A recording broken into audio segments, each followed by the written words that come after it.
Hi, I'm Azalea. Welcome to Azalea's Kitchen. Today I'm going to be sharing a very special cake. It's an egg-free cake, and this recipe was given to me by my Romanian friend Gabby, and it's her mother's recipe, Dochia's recipe, and it's a fasting cake.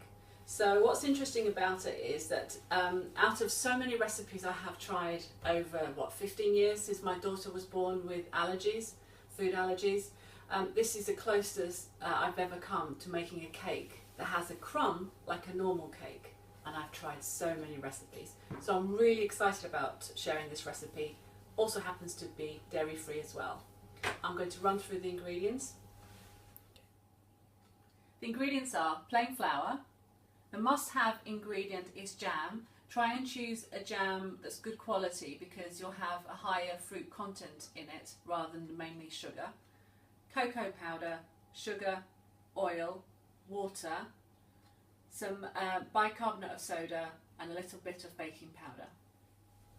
Now, a little bit about the jam. I have tried this cake with different flavoured jam. So I've tried it with plum jam, which apparently that's the most common jam used for the original Romanian recipe.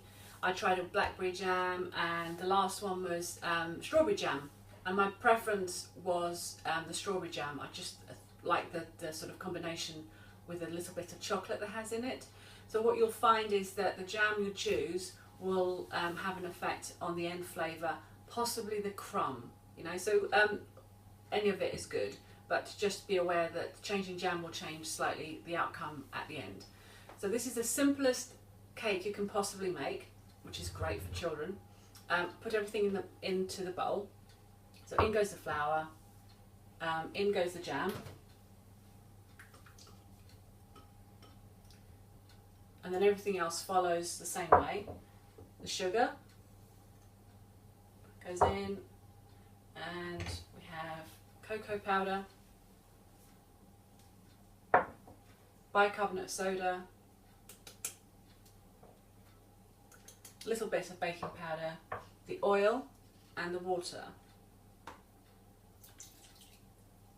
Now I have tried to make this recipe without electric whisk, and it is possible, but I would, you know, it is much easier with an electric whisk, either handheld whisk or a stand mixer. So let me just make some room here, and I can start with the whisking. And it takes about 2 minutes, or, well, I say 2 minutes, but actually probably about a minute of full-on whisking. That's it, it's done. I'm just going to start here. So everything is in there. Start on the lower speed, just because of the powder. Cocoa powder goes everywhere otherwise.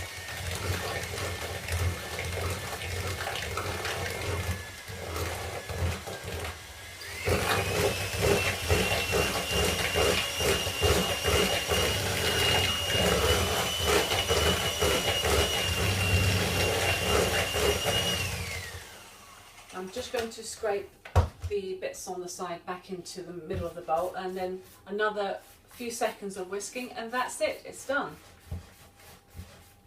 Couldn't be simpler.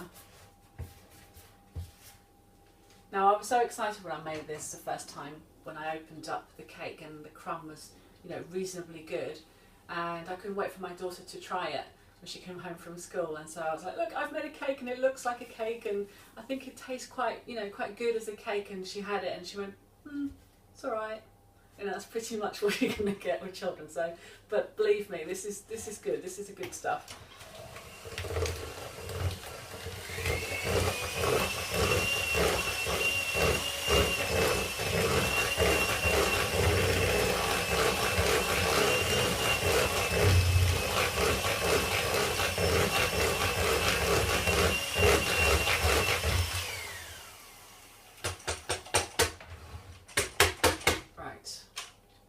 I'm going to show you the mixture a bit close up, but this is now done. It's thick batter consistency, but runny, and I'm going to show you close up. As you can see, the batter is quite thick and smooth. The little lumps in it are from the jam, and now it's ready to go into a tin. Okay, so I'm just putting the last bit of cake into the last case. This is I'm using muffin cases, and fill them up about 3/4 full. And this mixture I've made here makes 10. Obviously, if you're making sort of muffin cases are quite deep. If you're making cup cases, cut down the timing of baking. Just after 10 minutes, just see if they're near ready. These will take about 15 minutes in a preheated oven. Now, the first time I made this recipe was in a normal cake tin, 9 inches across.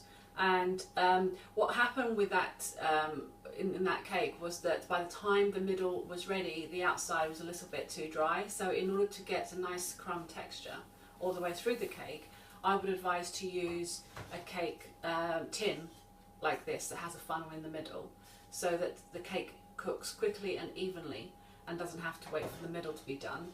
And I've got various ones here, angel cake tin, could be using that. Even this one, you could use something like this, which is not a real cake tin, it's actually for making mousses, but that would work. Now, if you haven't got a cake tin with a funnel in the middle, then in Romania apparently they do it in a shallow tin, so something that's sort of wide and shallow would also work. So try that. And I'm going to put this in the oven and show you the crumb when it comes out, so I'm excited to show you. And here they are out of the oven, and as you can see, they've risen well as you expect a normal cake. They're still very hot, so I'm going to put them on the cooling rack, and I'm going to try and open one, but as I open, and they're very hot inside, it will fall apart obviously. But even when they're cold and set, they still have a soft crumb. And that's one of the things that I was really surprised and think this recipe is great, is that it has a soft texture. Perhaps a little bit too soft in comparison to a normal cake, but nevertheless a great texture. So this is one recipe which I am very pleased to share. As I take the cover, the paper case off, you can see how it looks like a normal cake, the texture of it. And as I open it, you might be able to see some steam coming out. There. Now, can you see how fluffy this texture is? And it's very soft. This is the best no egg cake recipe I have ever made. So if you need a recipe like this, please try it. You won't regret it at all. I'm going to be making some dairy-free chocolate icing next to go with these, because it's the way my daughter loves having them. So I'll show you how to make that as well.